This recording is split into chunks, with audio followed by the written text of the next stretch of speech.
یہ ذرا فرمائیے گا کہ اس وقت یہ جو پابندی کا معاملہ ہے پاکستان تحریک انصاف کو لے کر، اس پر شروع میں عطا تارڑ صاحب نے ایک پتھر پھینکا تھا جس کے ریپلز ہمیں آج تک فیل ہو رہے ہیں. اس کے اوپر نون لیگ کے مختلف سٹیٹمنٹس آئے، پیپلز پارٹی کے مختلف سٹیٹمنٹس آئے.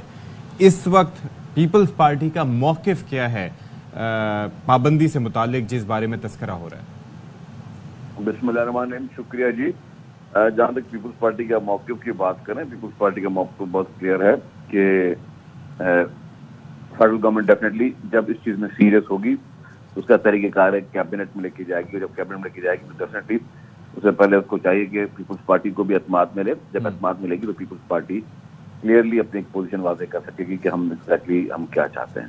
تو آپ کیا سمجھتے ہیں کہ وہ بغیر ہوم ورک کے وہ کیا گیا تھا جو تھوڑا سوچ سمجھ کے پریکٹیکلی کرنا چاہیے؟ یہ ڈیسیژن گورنمنٹس کرتی ہیں اور گورنمنٹ نے کچھ چیزیں دیکھی ہوں گی ڈیفینیٹلی، کیونکہ ہم کہتے ہیں کہ جی سیاست ہر ایک کو کرنے کا اختیار ہے، ہر پارٹی کو جو ہے. لیکن شرجیل صاحب آپ کی پارٹی کے بغیر تو وہ گورنمنٹ تو کوئی ڈیسیژن نہیں لے سکتی یا لے سکتی ہے؟ لے سکتی ہے جی، بالکل. گورنمنٹ ڈیسائیڈ کر سکتی ہے، گورنمنٹ کو جو بھی فیصلے کرنے اپنے حساب سے کر سکتی ہے. لیکن جس چیز میں اگر وہی معاملہ ایوان میں لے کر آتے ہیں پھر آپ کیا کریں گے؟ لیکن میں تو وہی کہہ رہا ہوں کہ پہلے وہ چیز آئے تھی نا، ہم صرف وہ مفروضوں پہ بات کر رہے ہیں نا. یہ ایک انفارمیشن منسٹر صاحب نے ایک بات کہی ہے، اس چیز کا پروسیجر ہے، پروسیجر آئین میں دیا گیا ہے.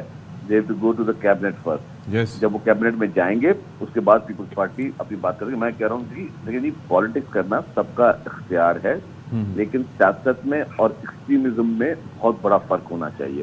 سیاست میں دہشت گردی میں بہت بڑا فرق ہونا چاہیے. سیاست میں مطلب آپ یہ نہیں کہہ سکتے کہ جب میں پالیٹکس کروں اس کا مطلب مجھے ہر چیز جو ہے وہ الاؤ ہے. اگر میں کوئی کہے کہ جی میں ایک پاپولر لیڈر ہوں تو پاپولر لیڈر ہوں تو پھر میں جو ہے وہ پھر جو بھی چاہوں کہ ملک کے قانون توڑوں، ملک کے آئین توڑوں، ملک کا خدا نہ خاصا ستیہ ناش کرنے میں کوئی کسر نہ چھوڑوں. میں آئی ایم ایف کو خط لکھوں اور آئی ایم ایف کو خط لکھ کر میں یہ کہوں کہ جی پاکستان کو امداد نہ دی جائے، پاکستان کو جو ہے لونز نہیں دیے جائے، پاکستان کے ساتھ جو ہے آپ کسی قسم کی ڈیل نہ کریں. میں سڑکوں پہ گاڑیوں کو آگ لگاؤں، میں ہاسپٹلس کو آگ لگاؤں، میں ایمبولینسز کو آگ لگاؤں، میں پی ٹی وی پہ حملہ کروں، میں پارلیمنٹ پہ حملہ کروں، میں کے پی کے میں جا کے ریڈیو پاکستان کو آگ لگا دوں. پھر میری مرضی ہے میں جو ہے کراچی میں پیپلز بس سروس کو آگ لگا دوں. پھر میری مرضی ہے کہ میں کسی کے میں گھر میں گھس کے آگ لگا دوں، قائد اعظم محمد علی جناح کے گھر میں گھس کے میں آگ لگا دوں. میں جی ایچ کیو پہ حملہ کر دوں، میں اپنے قومی ہیروز کو جو ہے ان کے مجسمے کو جو ہے وہ ان پہ حملہ کروں. میری مرضی ہے جو کر سکوں. وہ تو کہہ رہے ہیں کہ میں پرامن کو احتجاج کی کال دی تھی جی ایچ کیو کے باہر. اچھا ایک بات سنیں، پرامن احتجاج کی کال دی تھی تو پھر لوگ اندر کیسے گھسے؟ بس اگر ہر چیز پرامن دی تو کراچی میں ہماری بسیں کس نے چلائی؟ اگر پرامن احتجاج کی کال دی تھی تو ریڈیو پاکستان کو آگ کس نے لگائی؟ اگر پرامن احتجاج کی کال دی تو ایمبولینسز کیوں جلی؟ اگر پرامن احتجاج کی کال تھی تو پارلیمنٹ ہاؤس میں اندر توڑ پھوڑ کس نے کی تھی؟ پی ٹی وی پہ حملہ کس نے کیا؟ اگر یہ پرامن ہے، اگر پرامن ہے تو پھر اچھی بات ہوگی. مجھے یاد ہے کراچی میں کس دور میں ایک کال آتی تھی کہ پرامن ہڑتال ہو گئی. جی پرامن ہڑتال کا کال ہوتی تھی پبلک کو دکھانے کے لیے. 2016 سے پہلے 30 لوگ مر جاتے تھے اس ہڑتال میں. ایک کال اخبار میں یا ٹی وی پہ خبر چلی تو پورا شہر بند ہو جاتا تھا اور وہ کہتے ہیں ہم پرامن ہڑتال ہیں. تو وہ کہنے کو کہ ہر میں پرامن ہڑتال ہے تو اگر یہ پرامن ان کے مظاہرے تو پھر پرتشدد کیا ہوں گے؟ توبہ کر ڈرے اس دن سے.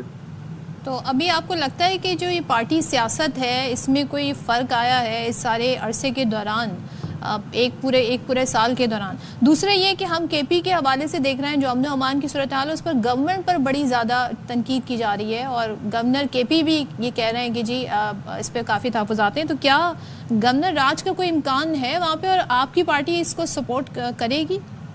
نہیں دیکھیے، پیپلز پارٹی کبھی بھی کسی بھی صوبے میں گورنر راج کو سپورٹ نہیں کرے گی. پیپلز پارٹی جو ہے وہ اس کے اپنے ایک نارمز ہیں، اپنی ان کی چیز ہے. لیکن کے پی میں بہت بڑا جو ہے نااہلی رہی ہے پی ٹی آئی کی. آپ یہ دیکھیں جب تانیہ اے پی ایس ہوا تھا تب پی ٹی آئی کی حکومت کی بہت بڑا واقعہ ہوا تھا کہ آپ کے مطلب لوگ کہاں سے آئے، کیسے اندر گھسے اور سب کچھ یہ اتنا بڑا تانیہ ہوا.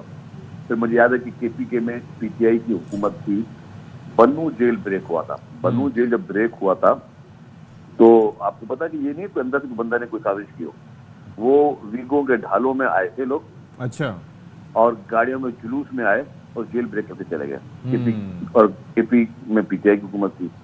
ابھی بھی اگر جو بھی لا اینڈ آرڈر کے ایشوز ہیں, یا اگر کہتے ہیں کہ طالبان ہیں, یا وہاں پہ بھتہ خوری ہے, یا لوگوں کو تنگ کیا جا رہا ہے, یا وہ لوگوں کو انسٹیگیٹ کیا جا رہا ہے, یا لوگوں کو پاکستان کے اپنے ملک کے خلاف جو ہے وہ جو بھی وہاں پہ ایک کھچڑی پکانے کی کوشش کی جا رہی ہے, تو ڈیفینیٹلی اور جو ہے تو کوئی نہ کوئی سپورٹ کرو. دوسری بات یہ ہے کہ ایک چیز جو سب سے بڑی ہے کہ گورنمنٹ کا کام ہے, ٹھیک ہے چیلنج ہوتے ہیں امن امان کو قائم رکھنا, تو ایک اور کی چیز گورنمنٹ کی بہت اہم ذمہ داری ہوتی ہے کہ وہ لوگوں کو غلط طریقے سے آپ وہ نہ دیں, ان کو انسٹیگیٹ نہ کریں. انفارچونیٹلی جو کے پی کے کی رولنگ پارٹی ہے اس کی ہر جملہ یا ان کی کسی کی بات سنیں وہ سوائے جو ہے مار دار لڑائی کے, جیسے کہ آپ سلطان رائے کی مووی دیکھ رہے ہوں, وہ آپ کو کوئی بھی اچھی بات ان کے منہ سے نظر نہیں آئے گی. نہ ان کے لیڈرز نے کبھی کبھی اچھی بات کی, انہوں نے بھی ہمیشہ وہی لڑائی جھگڑا. آپ کو لگتا ہے کہ اس وقت جو سب سے مشکل اسائنمنٹ اس وقت فیصل کریم کنڈی صاحب کی ہے, جو اس وقت گورنر ہیں, کہ ان کو یہ سارے اسٹیٹمنٹ سننے پڑتے ہیں, برداشت کرنے پڑتے ہیں؟ کنڈی صاحب ایک نہایت ہی ڈیسنٹ آدمی ہے, پڑھے لکھے سلجھے ہوئے آدمی ہے, اور وہ کوشش کر رہے ہیں کہ جن چیزوں کو بہتر کیا جائے. لیکن آپ دیکھیں نا کہ آپ ایک صوبے کے گورنر کو کہیں کہ جی تم جو ہے وہ اسلام آباد میں کے پی کے ہاؤس میں تمہاری انٹری بند ہے. What message you are giving, مطلب یہ ان کی سوچ چاہیے, بس یہی کر سکتے ہیں.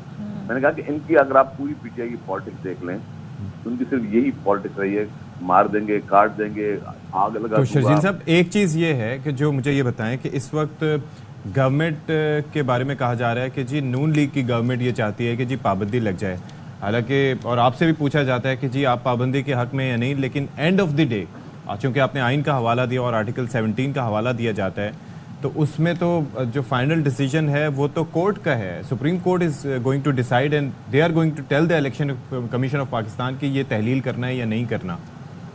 دیکھیں ملک میں ہر چیز کا آخری فیصلہ کورٹ میں جاتا ہے نا. خدا نہ خواستہ اگر آج میں مرڈر کر دوں, ٹھیک ہے, گورنمنٹ میں کبھی بھی کر سکتی ہے, لیکن آخری فیصلہ کورٹ نہیں کرنا ہے کہ میں نے مرڈر کیا ہی نہیں کیا. بات یہ دیکھیں کہ یہ لاسٹ آرڈر آیا تھا 2002 کا پولیٹیکل پارٹیز کا جو ایکٹ ہے, اس میں کچھ چیزیں واضح ہیں, آپ پڑھ نہیں سکتی. اس میں یہ لکھا ہوا ہے, میں ایک مثال دیتا ہوں, کوئی بھی پولیٹیکل پارٹی فارن فنڈنگ نہیں لے سکتی, ٹھیک ہے, اور فارن فنڈنگ اگر لیں گے تو پھر آپ کوئی الیکشن میں نہیں لے سکتے, آپ پولیٹیکل پارٹی کی ایگزسٹنس بھی خطرے میں پڑ سکتی ہے. جو پولیٹیکل فارن فنڈنگ کا کیس تھا پی ٹی آئی کا, اگر پی ٹی آئی اتنے ہاتھ صاف تھے عمران خان صاحب کے اور پی ٹی آئی کے نا, تو وہ لوگ 8 سال تک کورٹوں میں اسٹے آرڈر نہ لے کے بیٹھے تھے, اور اپنی حکومت نے اسٹے آرڈر لیا ہوا تھا. میں یہ بھی بتا دوں ان کو کہ جب ان کی اپنی حکومت تھی, ان کا اپنا چیف الیکشن کمشنر ان کی مرضی سے لگایا ہوا تھا, تب عمران خان صاحب نے اسٹے آرڈر لیا ہوا تھا پی ٹی آئی نے کہ فارن فنڈنگ کیس نہ چلے. پھر خط چلا, جب وہ خود اترے اور پھر چلا, جب تو چلے اس میں آپ دیکھیں اس میں کوئی غلط فیصلہ نہیں ہے. اگر فیصلے ایک شرجیل صاحب ایک کامنٹ اور کر دیجیے گا کہ یہ بڑی بات ہو رہی ہے جے یو آئی پاکستان تحریک انصاف کے مذاکرات, پھر وہ یہ کہہ رہے ہیں جی اسمبلیوں سے استعفے کی بات ہو رہی ہے کے پی اسمبلی سے. کیا یہ کوئی سلوشن ہے؟ جو اکثر آواز آتی ہے جی الیکشن ہو جائیں, جو کہ بہت سارے حلقے ہی کہہ رہے ہیں, بڑے ذمہ دار حلقے کہہ رہے ہیں جی ایسا نہیں ہوگا. فیصل واڈا صاحب بھی کہہ رہے ہیں جی الیکشن تو نہیں ہو رہا ہے, فچ کی رپورٹ ہمارے سامنے آ گئی. تو آپ یہ بتائیں کہ یہ پھر گفتگو جو فلوٹ کی جا رہی ہے اس کا سیاست پہ کیا اثر پڑے گا, اور یہ ہونی چاہیے؟ کیا میں سے ایک ریکویسٹ کر لوں آپ کو معذرت کے ساتھ, میری وہ بات آپ نے میری آدمی نے کاٹ دی, آپ نے دوسرا سوال چھوڑے, وہ سوال بہت امپورٹنٹ تھا, اس میں ریفرنس بھی AR وائی کر دوں گا. تو میں جب کہہ رہا تھا کہ پولیٹیکل پارٹیز ایکٹ میں لکھا ہوا ہے کہ آپ فارن فنڈنگ نہیں کر سکتے, اور پی ٹی آئی نے 8 سال تک اسٹے آرڈر لیا, تو اس اسٹے آرڈر کے بعد اس اسٹے آرڈر کے بعد جب پھر فیصلہ آیا, فیصلہ is very loud and clear. اس میں اکاؤنٹ نمبر دیے گئے اور بتایا گیا کہ بھارت سے اور اسرائیل سے پیسے پی ٹی آئی کو ملے. اور وہ شو کس نے کیا تھا؟ وہ ARY نیوز کے ایک بہت بڑے اینکر شہید ارشد شریف صاحح نے شو کیا تھا. اس کی کلپ آپ ضرور چلا دیجیے گا. اس میں شہید ارشد شریف صاحب نے کہا کہ جی اندر دوستان بھارت سے اور اسرائیل کے لوگوں نے جو یہودی لابی ہے انہوں نے پی ٹی آئی کو فنڈنگ کرتے رہے. اب مجھے بتائیں کوئی بھی بھارتی یا اسرائیلی لابی پی ٹی آئی کو فنڈنگ کیوں کر رہی تھی؟ اس میں الیکشن کمیشن کی میں ایک چیز ضرور تنقید کروں گا کہ جب یہ فیصلہ آیا تھا تو اسی وقت الیکشن کمیشن نے ریفرنس بھیجنا چاہیے تھا, یا وہ گورنمنٹ کو لکھتی کہ جی یہ پولیٹیکل پارٹی جو کہ ہمارے ملک میں ممنون ہے, ہمارے کوڈ آف کنڈکٹ میں ممنون ہے, وہ پولیٹیکل پارٹی جو ہے وہ فارن فنڈنگ لے رہی ہے, اور وہ بھی ایسے ایسے ملکوں سے لے رہی ہے جو کہ وہ نہیں لے سکتی. جب یہ چیزیں آئی تھیں تو اس کے بعد میں سمجھتا ہوں کہ اس وقت یہ چیز ضرور موو ہونی چاہیے تھی. میں سمجھتا ہوں کہ اس میں حکومت نے بہت بڑی اس وقت جو ہے وہ ڈیلے کی, بٹ دیر آئے, جو ضرورت ہے جو بھی کرنا ہے وہ اکارڈنگ ٹو لا ہونا چاہیے, قانون کے اوپر کچھ نہیں. ٹھیک ہے.